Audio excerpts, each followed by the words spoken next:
canções que muito mais que uma música são declarações da nossa fé e do nosso amor a Jesus.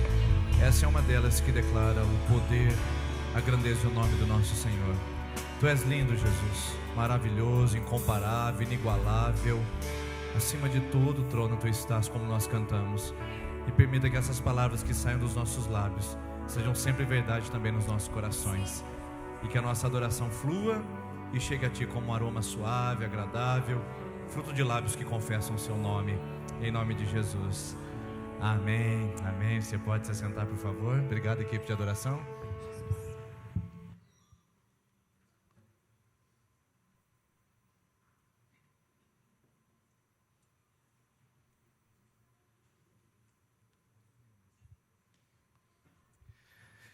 Meus irmãos e irmãs, nós estamos hoje com a nossa série de mensagens, o Contador de Histórias, são as parábolas de Jesus, e hoje nós vamos falar sobre a parábola dos talentos. Essa parábola ela é muito interessante porque ela explica um fato de que Deus espera de nós uma resposta aos recursos e oportunidades que Ele nos deu. Então é interessante pensar que Deus também trabalha em termos de produtividade. Produtividade? Como assim? Mas isso é uma frase mercantilista? Isso é uma frase do capitalismo? Isso é uma frase relacionada à lucratividade? Calma aí, nós vamos chegar lá. Mas Jesus sempre fala em produtividade na Bíblia. Você lembra que diz assim: eis que o machado está posto à raiz. Ele mesmo diz, Jesus: se uma árvore não dá frutos, ela será cortada e lançada no fogo. Ou seja, se não produz, não é útil. Em João capítulo 15, Jesus fala a respeito de que Ele é a videira e que nós somos o ramo. Todo ramo que estando nele dá fruto, Ele vai, corta, poda para que dê mais fruto ainda. Ou seja, em termos de produtividade, Deus espera que nós possamos exercitar algo para o reino. A parábola dos talentos é isso. Só que ela está num contexto interessante, porque ela está relacionada em Mateus capítulo número 25. E Mateus capítulo 25 vem depois de Mateus capítulo 24. Olha que informação interessante.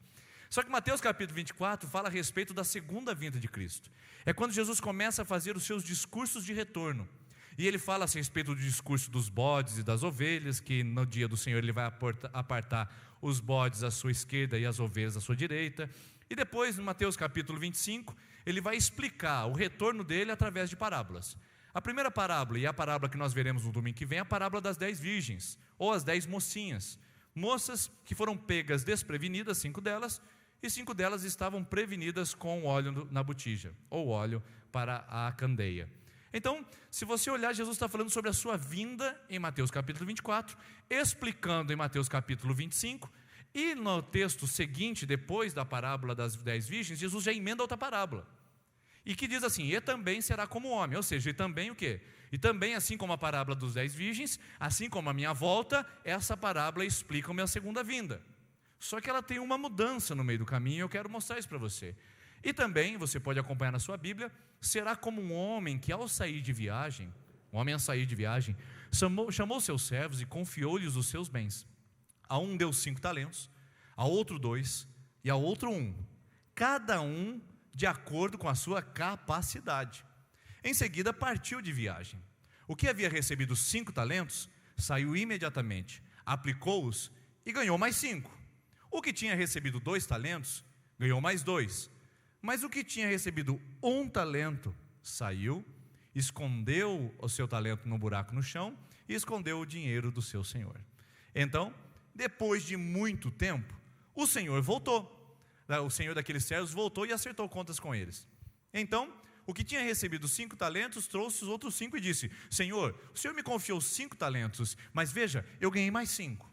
Da mesma maneira, o Senhor respondeu: muito bem, Senhor, servo bom e fiel. Você foi fiel no pouco, e eu te colocarei sobre muito. Venha e participe da alegria do Senhor. Na sua tradução pode estar: entra no gozo do teu Senhor. Veio também o que tinha recebido 2 talentos e disse: o Senhor me confiou 2 talentos. Então, veja, eu ganhei mais 2. O Senhor respondeu: muito bom, servo bom e fiel. Foi fiel no pouco, sobre o muito te colocarei. Entra no gozo do teu Senhor. E então, o texto continua: por fim veio o que tinha recebido 1 talento e disse: eu sabia que o Senhor é homem severo, que colhe onde não plantou e que junta onde não semeou. Por isso eu tive medo. Saí e escondi o teu talento no chão. Veja, aqui está o que lhe pertence. O Senhor respondeu: servo mau e negligente. Você sabia que eu colho onde não plantei e junto onde não semeei? Então você deveria ter confiado o meu dinheiro aos banqueiros, para que quando eu voltasse o recebesse de volta com juros. Tire o talento dele e entregue-no ao que tem 10. E então o texto termina dizendo: pois ao que tem será dado, e terá em grande quantidade, mas a quem não tem, até o que tem lhe será tirado. E lancem fora o servo inútil, nas trevas, onde haverá choro e ranger de dentes. Forte essa parábola, né? Pesada. Jesus contou isso para explicar um fato muito interessante e que às vezes não chega até aos nossos ouvidos da maneira que nós gostaríamos de receber, mas é um fato. Eu queria que primeiramente, antes de entrarmos nessa parábola, a gente destruísse 2 termos aqui. Primeiro, o termo banqueiros pode te trazer uma má compreensão dos nossos dias atuais. O termo banqueiro, na verdade, foi criado a partir da ideia do antigo império. Havia vários impérios que dominavam várias regiões. À medida que eu trocava de região, havia uma moeda corrente. E quando eu chegava, por exemplo, num outro império, eu vinha com as moedas do meu país. E para eu chegar lá, eu precisava fazer o câmbio disso. Eu precisava trocar as moedas do meu país pelo país que eu estava. Então eu ia até um banqueiro. Quem era o banqueiro? O que ficava sentado no banco. No banco, sentado. E sentado na praça, no banco, em lugares públicos, eles faziam a troca cambial para que aquela pessoa pudesse então fazer as compras devidas no país que ele estava agora. Daí se origina o termo banco, ou seja, trocas financeiras que acontecem em banco de praça pública. E aqui o termo banqueiro significa essas pessoas que ficavam no banco e elas faziam negociações e câmbio a partir do dinheiro das pessoas. Então não é um termo pejorativo, mas é um termo relacionado ao comércio que já existia nos tempos de Jesus, inclusive no templo. Havia os cambistas, lembra dos cambistas? Eram essas figuras. Outro termo que a gente precisa destruir é o termo talento. Talento significa para nós habilidade, competência. O cara tem um talento para cantar, o cara tem um talento para jogar futebol. Só que não é isso aqui na Bíblia. Talento, nesse caso, é uma medida. 35 quilos de prata é o que equivale. Então não significa uma competência, uma habilidade, mas é simplesmente uma medida. Então, destruindo esses termos, a gente precisa agora entrar para a parábola. O que ela quer significar? Bom, se ela está no meio das explicações de Jesus da sua segunda vinda, é óbvio, Jesus está falando sobre a segunda vinda, certo? Eu não teria tanta certeza assim. Sabe por quê? Você lembra o que significa o termo parábola?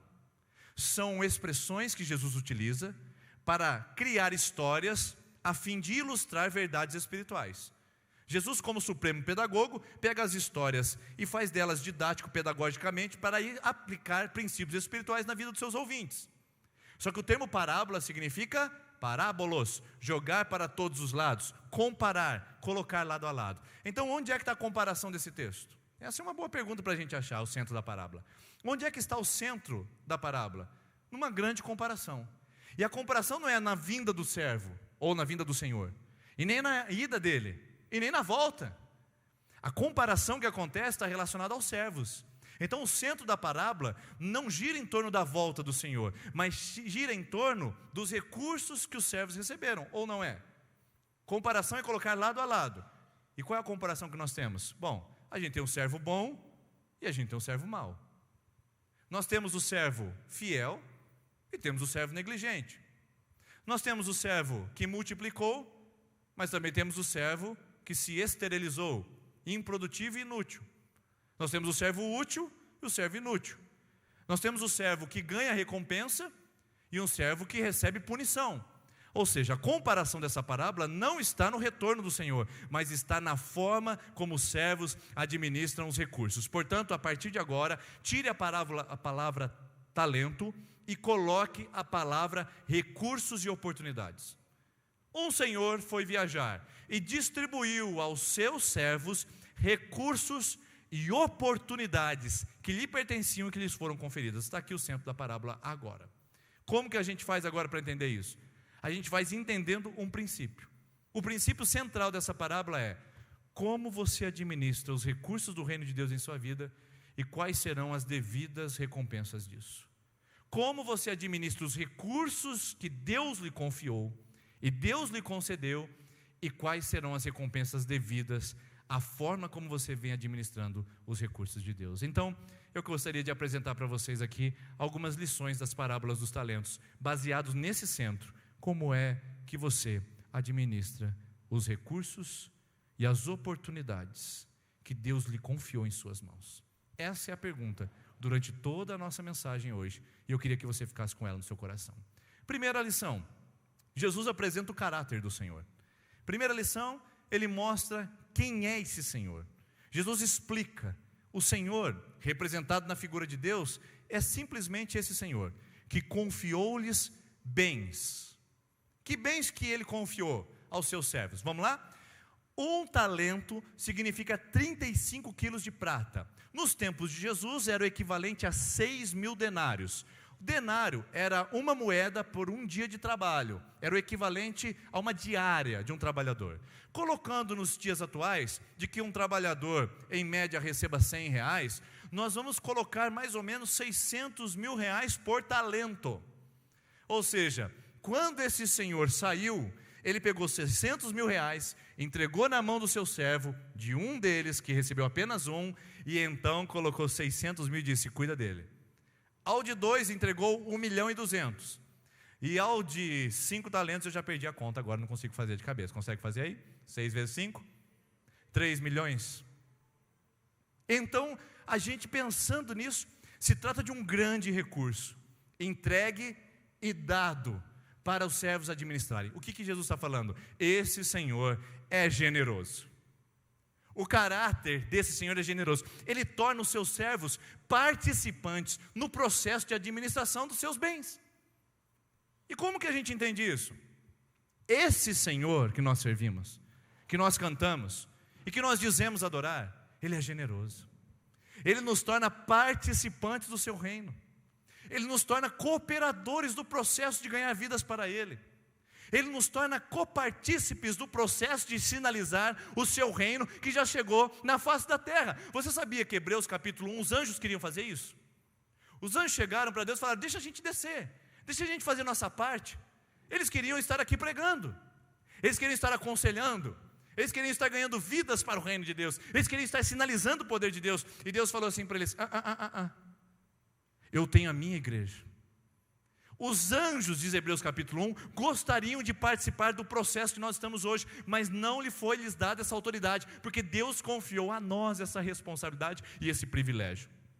Nós somos cooperadores do reino. Deus derramou sobre nós bens e recursos espirituais para que nós possamos participar do processo de geração de valores do seu reino na vida que nós estamos. Isso é privilégio. Isso é uma bênção. Esse Senhor é generoso. Só que não apenas esse Senhor é generoso, esse Senhor é justo. Como é que esse Senhor distribui os talentos para os seus servos? Ele chega e fala, gostei da tua cara, eu quero te dar 5 talentos. Eu não gosto muito de você não, você vai ficar só com 1. Ih, você é incompetente, vou te dar 2 apenas. É isso que ele faz? Não.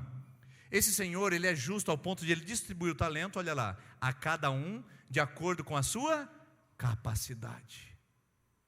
Esse Senhor, Ele não entrega mais para quem pode menos, e nem entrega menos para quem pode mais. Ele entrega e confia de acordo com a sua capacidade. Então, dentro do reino de Deus, nós temos esferas de atuação diferentes.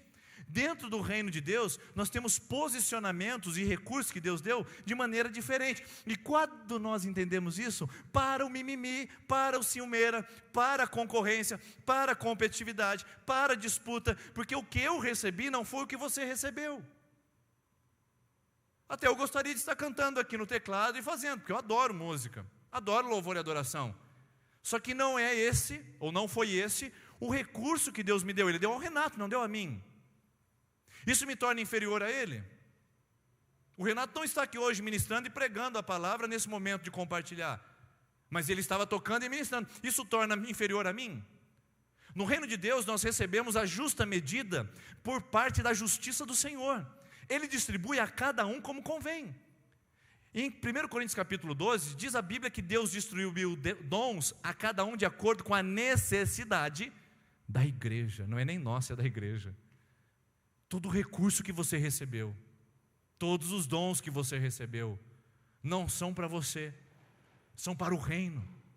Então eu queria te alertar uma coisa que talvez você ainda não entendeu nesse tempo aqui com a gente, e que talvez você ainda não percebeu na sua caminhada cristã, e que a gente precisa refrescar a memória todas as vezes. De quem é os bens? Ou melhor, de quem são os bens? De quem é? De Deus, do Senhor. O Senhor pega o bem e dá ao servo. Não é o servo que tem recurso, não é o servo que tem bem, não é o servo que tem propriedade. O servo é mordomo. Você entende o que é mordomia? Ser mordomo não é o mesmo que ser dono. Suponhamos que temos uma pessoa aqui rica, dona de muitas propriedades. Ele não está conseguindo dar conta de administrar, pagar as contas, pagar funcionário, organizar a dispensa, ele não sabe de nada. Então ele contrata um mordomo. Era assim nos tempos bíblicos. Hoje a gente chama essa pessoa de figura de gerente.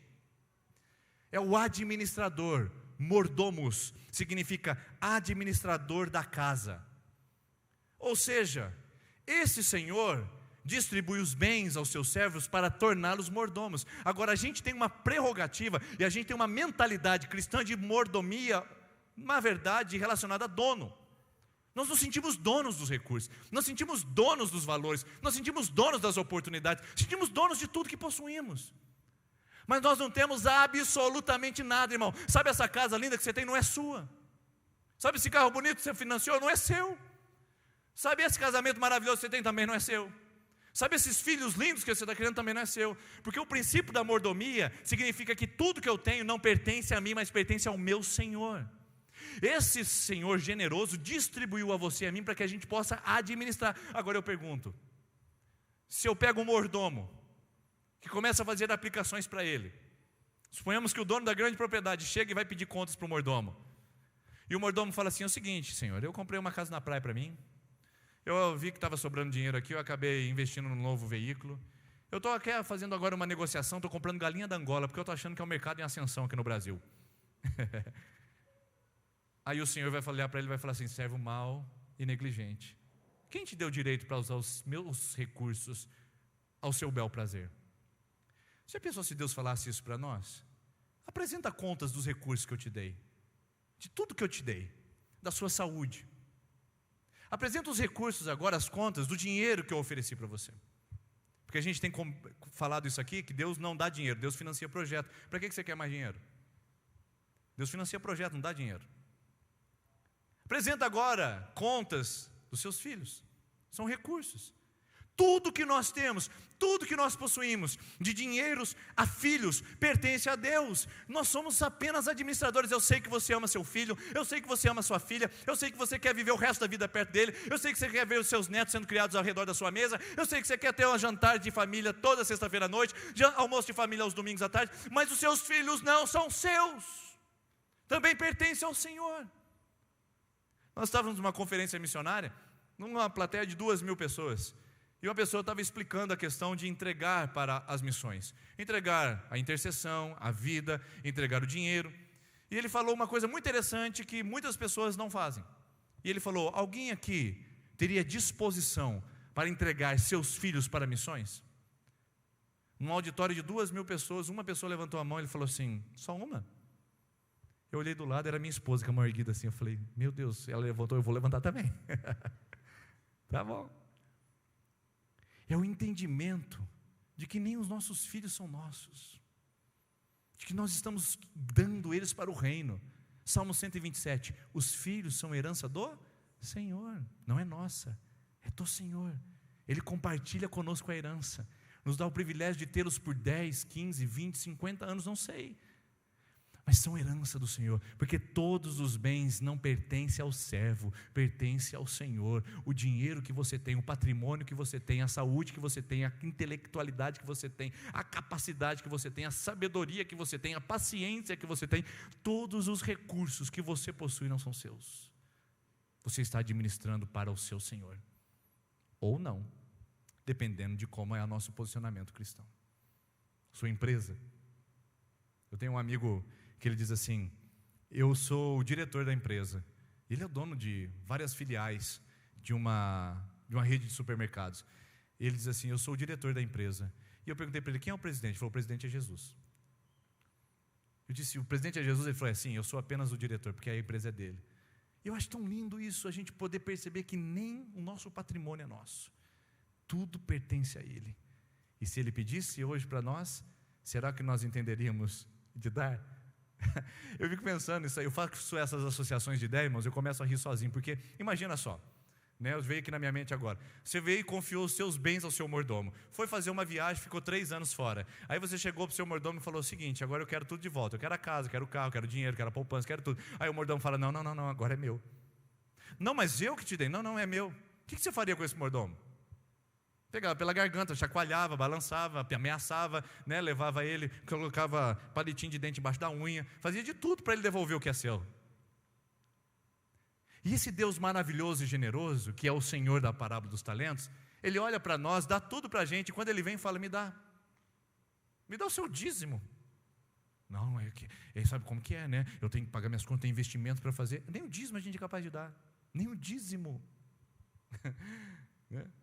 Quanto mais filhos, quanto mais nossa vida, nosso tempo, até o nosso tempo é dádiva, até o nosso tempo é recurso, e nós somos mordomos, nós não somos proprietários, mas nós temos mentalidade de dono. Agora eu vou falar o seguinte, quem é dono não é mordomo, quem é mordomo não é dono.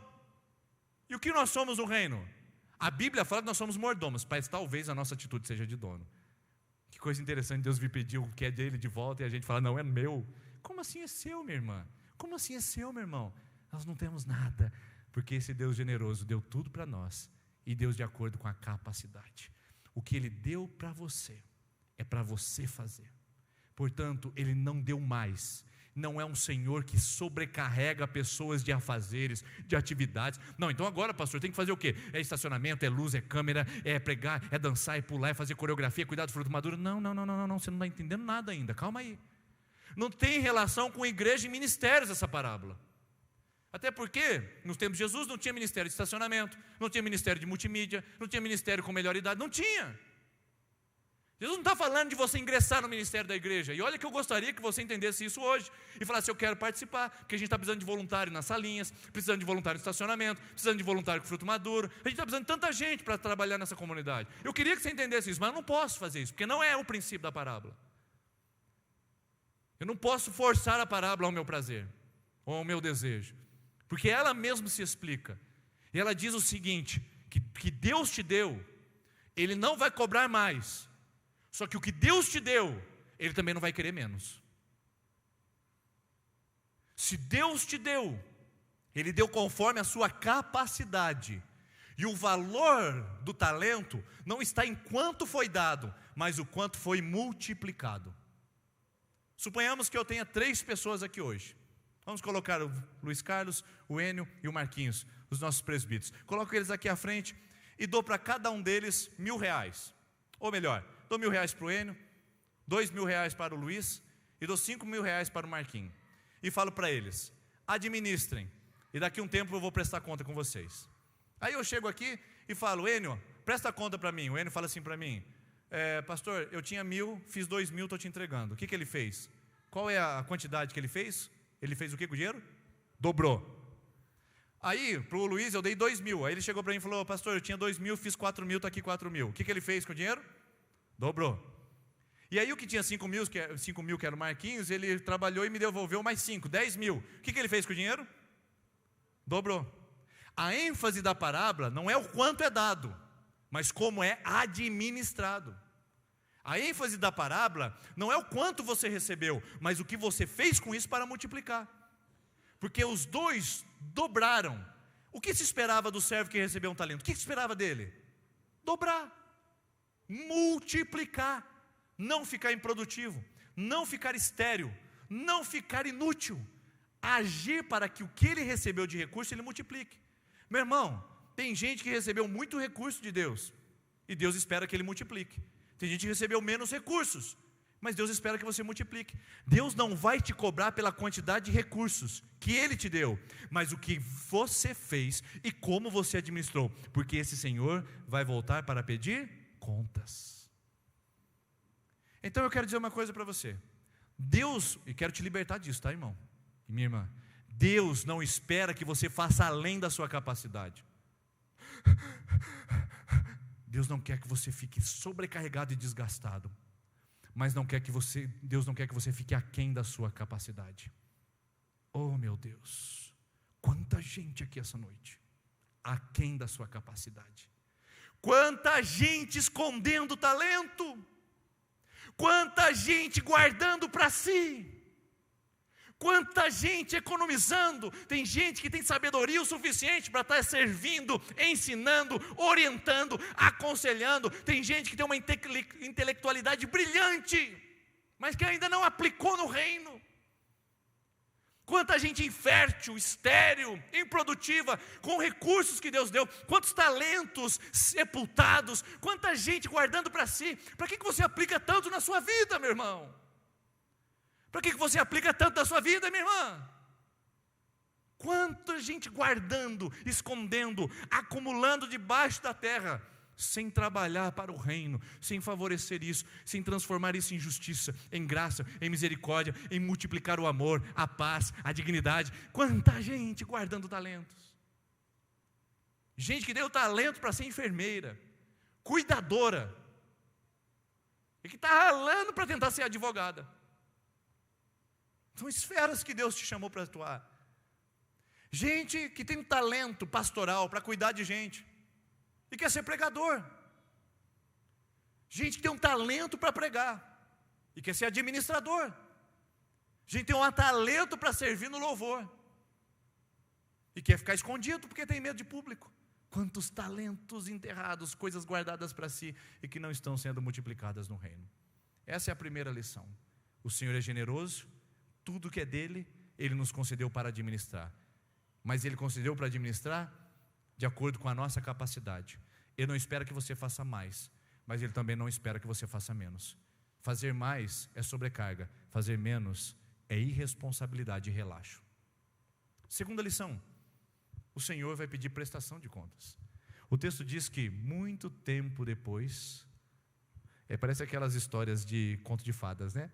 Estava lendo esses dias para minha filha, sempre começa assim, e muito tempo depois, é exatamente isso. Muito tempo depois. Irmãos, esse tempo depois era muito comum naquela época, porque os senhores que viajavam e eram donos do dinheiro, eles ficavam longas distâncias. Lá não tinha WhatsApp, internet, e-mail, não tinha, recursos, Sedex, Correios. Eles não sabiam para onde o Senhor tinha ido. Ele falou, vou viajar. Era muito comum esse fato no meio cotidiano de Jesus. Só que o Senhor sempre voltava. E Jesus faz essa alegoria aplicando para a sua volta. Um dia eu vou voltar. E um dia eu quero saber o que você fez com o que eu lhe dei. Isso é muito forte. Sabe por que é muito forte? Porque a gente vive sem a perspectiva do retorno de Cristo. Cristo vai voltar, irmãos. Breve virá. Eu lembro de um programa da Adventista que eu ouvia na rádio, que começava a canção assim, breve virá, breve Jesus voltará. Eu achava lindo isso. Aí breve, mas esse breve já demora 2 anos, 2000 anos, perdão. Só que a verdade é que nós estamos mais perto do que antes. Ele vai voltar sobre as nuvens e todo olho verá, só que também ele vai voltar. Talvez no infarto, no aneurisma, atravessando a avenida, no acidente de carro, ou quem sabe num procedimento médico, uma anestesia que não foi mal feita, ou quem sabe sufocado, afogado, dormindo. Ele vai voltar. A nossa vida é frágil, a nossa vida é um fio, e a gente vive como se a gente fosse dono do tempo, como se a gente fosse o Deus Cronos, que domina as eras e os tempos. Não, irmão, a vida é frágil. Você jovem que acha que Deus nunca vai voltar, e que Jesus não vai prestar contas contigo, a verdade é o seguinte, seja quando Ele voltar sobre as nuvens, ou seja quando eu fechar os meus olhos nessa terra pela morte, a verdade é que eu vou abrir meus olhos imediatamente diante do grande trono branco, e lá as minhas obras serão apresentadas, e lá o Senhor vai dizer, apresenta, servo, os teus recursos. É isso que Jesus está dizendo. Apresenta, servo, agora o que você fez com o que eu lhe dei. Irmão, não vai ter tempo para você pensar, não vai ter tempo para sacar da poupança, não vai ter tempo para falar, vai filho embora, vai para as missões, não vai ter tempo para você dizer, resolve esse problema, não vai ter tempo. Você vai abrir os olhos e vai olhar diante do Senhor dizendo, o que eu te dei, o que você fez com isso? E aí que vem o juízo do Senhor. O Senhor olha para aquele que recebeu o recurso e vai dizer: o que você fez com o que eu lhe dei? E o texto diz que quando nós administramos corretamente o recurso de Deus, 3 coisas acontecem. Primeiro, o elogio. E Jesus fala em Mateus capítulo 24: vinde bendito do meu Pai, e possuí a terra que vos está reservada desde antes da fundação do mundo. É isso que Jesus vai fazer. Já pensou? Você fechar os olhos nessa terra, com muito dinheiro, com pouco dinheiro, com os filhos por perto, com os filhos longe, com saúde, sem saúde. É você fechar os olhos e acordar do lado de lá e o Senhor falar para você: vinde bendito do meu Pai. Já pensou esse elogio? Esse elogio que o meu ouvido clama por ouvir. Eu me esforço, eu me desgasto, eu persevero, porque eu gostaria de um dia ouvir essa palavra: vinde bendito do meu Pai. E aí, segundo, depois do elogio, vem a promessa: possuir a terra, que é o que Jesus fala. Está relacionado aqui a servo bom e fiel. Foi fiel no pouco, sobre o muito eu te colocarei. O pouco é essa terra, o pouco é esse momento, o muito é a eternidade. O muito é o padrão celestial. De eternidade a eternidade nós passaremos adorando. E o terceiro elemento que acontece: entra na alegria do seu Senhor, entra no gozo do seu Senhor, se torne participante. Queridos, o servo naquela época não participava de nada, ele só administrava. Quando acontecia as festas, quando acontecia as coisas de homenagens, sabe quem era convidado? A nobreza. O que os servos faziam? Ficavam na senzala, era lá o lugar deles. Jesus agora conta uma coisa que escandaliza na parábola. Ele fala que os servos participam da alegria do seu Senhor. É isso que nós viveremos no céu. Nós não somos mais servos, diz João capítulo 15. Nós somos agora amigos. Já não chamo mais servos vocês, porque o que faz um Senhor não sabe o servo, mas eu tenho chamado de amigos, porque tudo que eu fiz eu os tornei a conhecer. Maravilhoso. 3 coisas acontecem quando eu administro os recursos de Cristo. Primeiro, eu escuto o elogio. Segundo, eu recebo a promessa. Terceiro, eu entro para a eternidade para viver a comunhão com o meu Pai Celestial. É isso que eu preciso. O juízo do Senhor se estabelece. E o juízo do Senhor acontece de acordo com a administração dos talentos. E aí, o terceiro, que é o juízo do Senhor. Por fim, veio que tinha recebido o talento e disse: eu sabia que o Senhor era um homem severo, que colhe onde não plantou e que junta onde não semeou. Está vendo? Vem agora o juízo do Senhor baseado naquele que ficou com um talento. Aquele que administra bem, elogio, promessa, e depois ele tem o gozo, a perseverança na alegria do Senhor. Pronto, beleza. E agora, quem não administra o recurso do Senhor, o que acontece com ele? Tristeza, choro, ranger de dentes. É o que fala no final da parábola. Ou seja, como é que esse servo administrou os recursos que o seu Senhor lhe deu? Como é que ele administrou? Olha lá, com medo. Por isso eu tive medo. Pergunta para vocês se vocês estão ligados essa noite aqui no que nós estamos falando, está entendendo? Por que o servo de um talento enterrou o talento? Porque ele teve? Agora, por que ele teve medo? Por que ele teve medo? Porque ele tinha um Senhor severo que colhe onde não plantou e que junta onde não semeou. Isso é verdade? Não é verdade.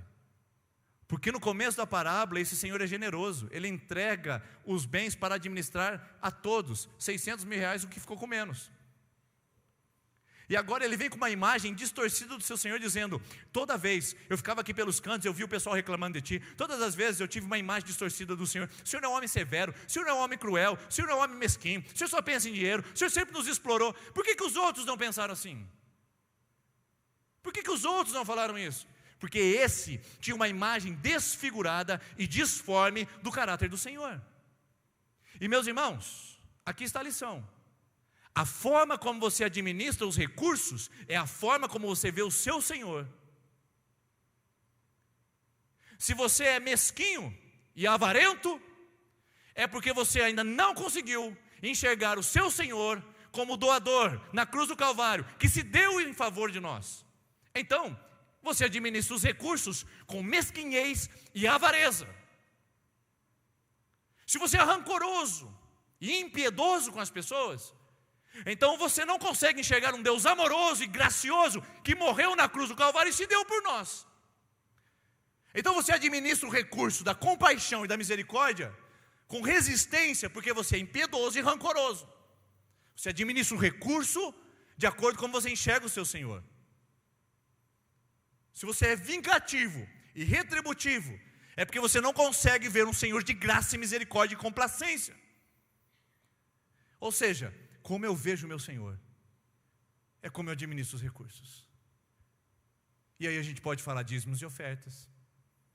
E aí a gente pode falar em tempo na igreja. Aí a gente pode falar de dedicação no serviço do reino. Porque como você vê o seu Senhor, é como você administra os recursos.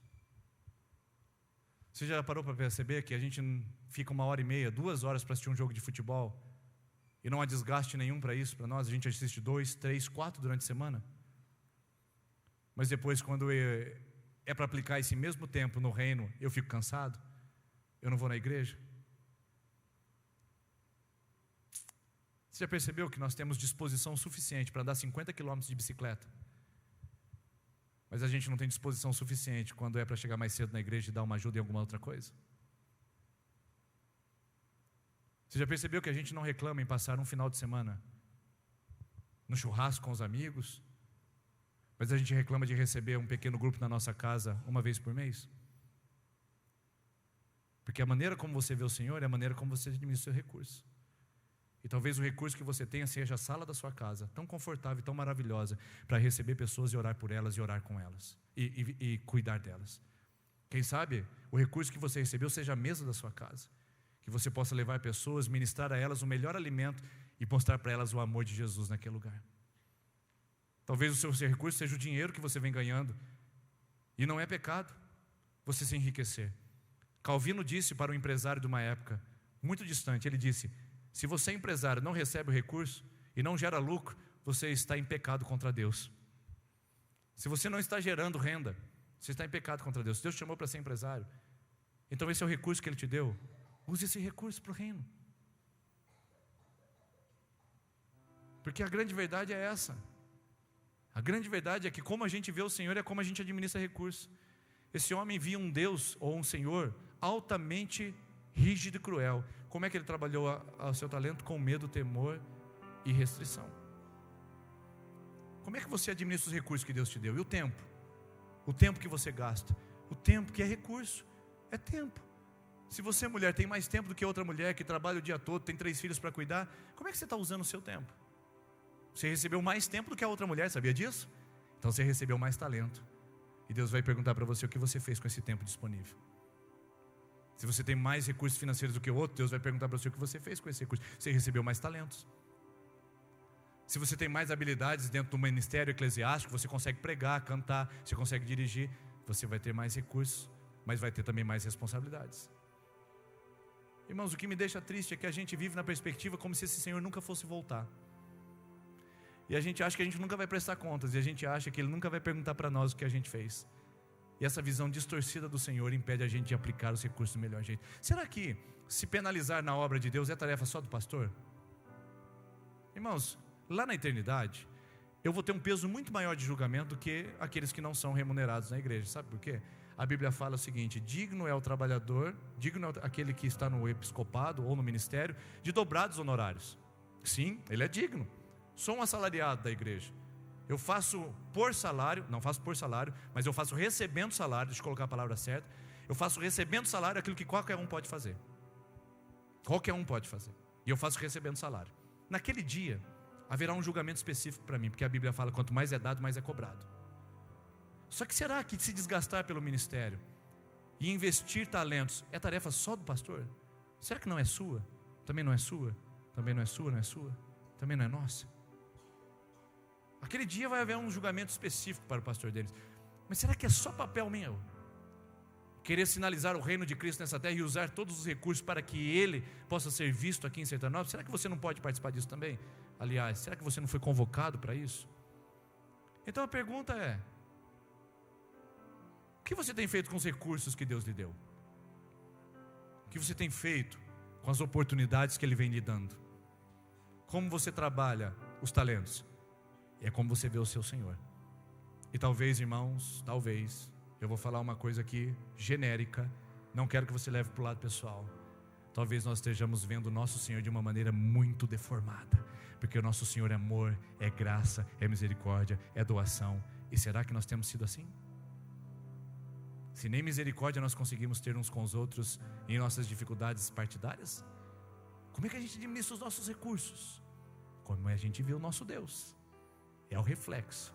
E se a gente tem uma caricatura de Deus e não um retrato fiel dele, nós vamos fazer bobagem.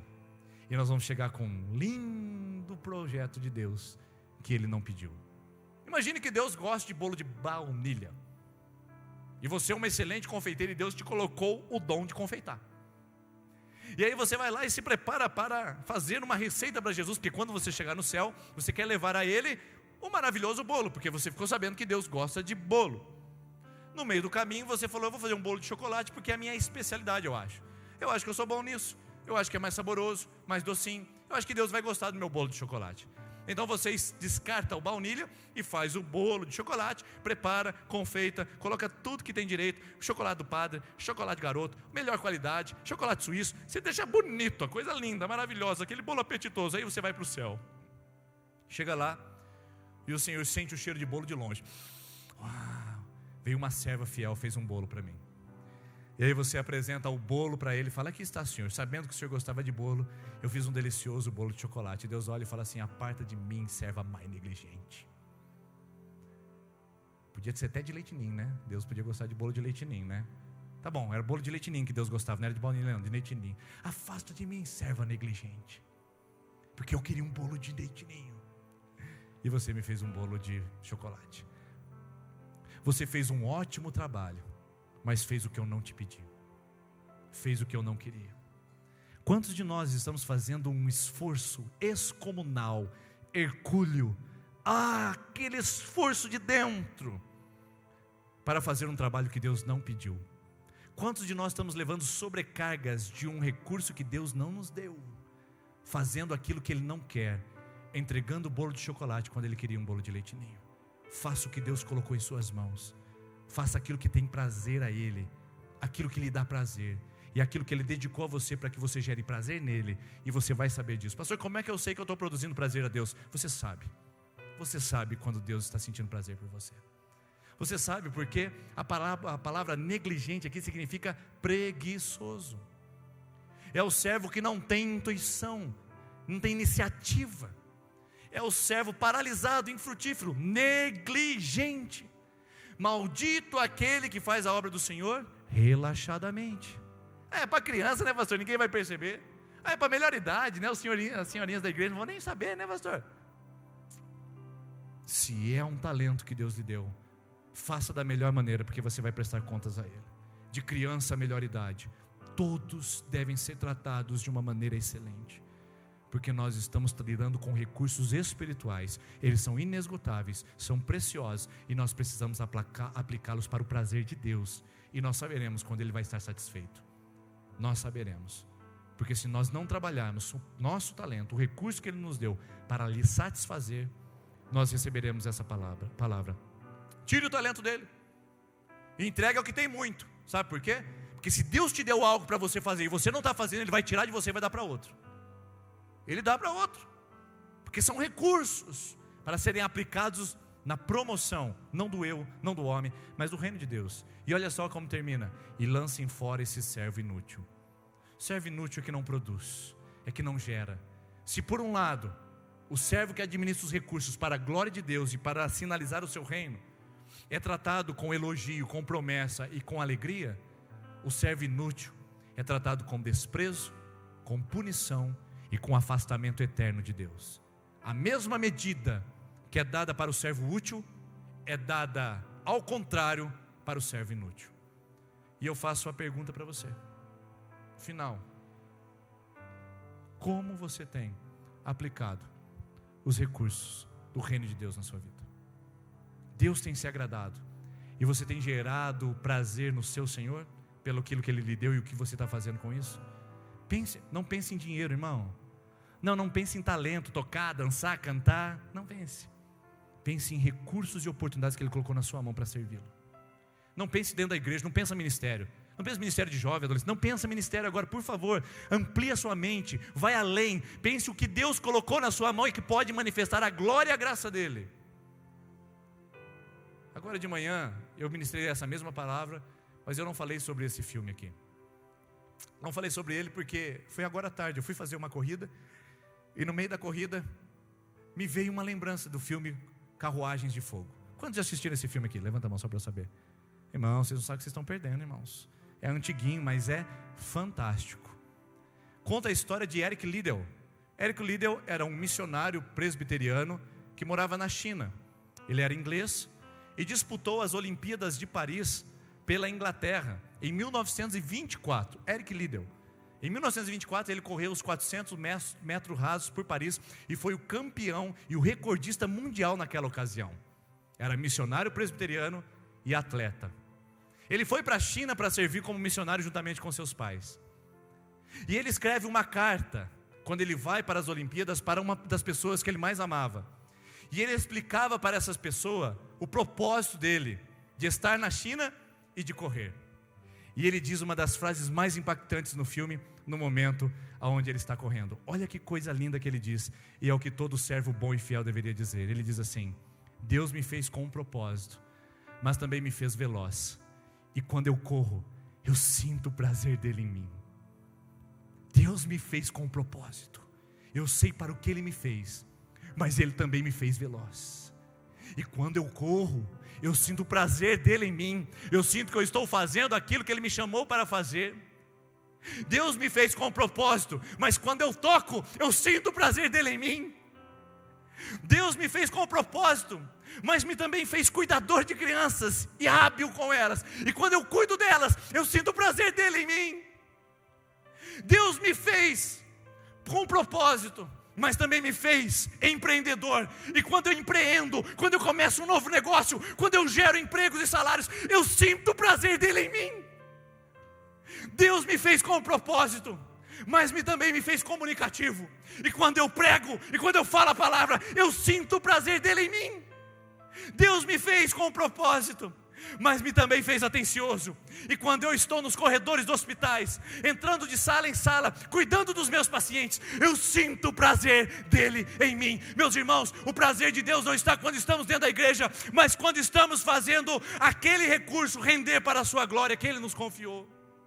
Por isso essa noite, se você é dentista, fisioterapeuta, lixeiro, faxineira, se você é cantor, se você tem talento na música, se você é pregador, se você é evangelista, se você é médico, se você é empresário, se você é eletricista, seja o que for, o que Deus te plantou para você fazer, você saberá no momento exato que gera prazer no coração de Deus. Deus me fez com propósito, mas também me fez veloz. Quando eu corro, eu sinto o prazer de Deus em mim. Eu quero que você sinta isso a partir de hoje.